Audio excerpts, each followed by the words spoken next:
আসসালামু আলাইকুম ওৰহমাতুল্লাহি ওয়া বাৰাকাতুহু। আপোনালোকৰ ওপৰত আল্লাহৰ ৰহমত, বৰকত আৰু শান্তি বৰ্ষিত হওক।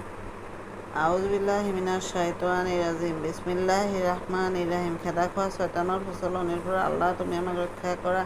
পৰম কৰুণাময় পৰম দয়ালু আল্লাহ তাআলাৰ নামত আৰম্ভ কৰোঁ। আজি সূৰা আত-তুৰ অৰ্থ এখন পাহাৰৰ নাম। 52 নম্বৰ সূৰা, মুঠ আয়াত 49 আৰু মক্কাত অৱতীৰ্ণ। মুঠ ৰুকু হৈছে কিমান দেখাই পোৱা নাই। মুঠ ৰুকু 2। শপত তুৰ পৰ্বতৰ আৰু এনে এখন উন্মুক্ত পুথিৰ যিখন লিখিত হৈ আছে অতি জিলজিলীয়া পাতল চামৰাত, আৰু শপত আবাদ গৃহটোৰ, আৰু সুউচ্চ চাদৰ আৰু উত্তাল সমুদ্ৰৰ। তোমাৰ প্ৰভুৰ শান্তি অনিবাৰ্য, ইয়াক কোনোৱে প্ৰতিৰোধ কৰিব নোৱাৰে।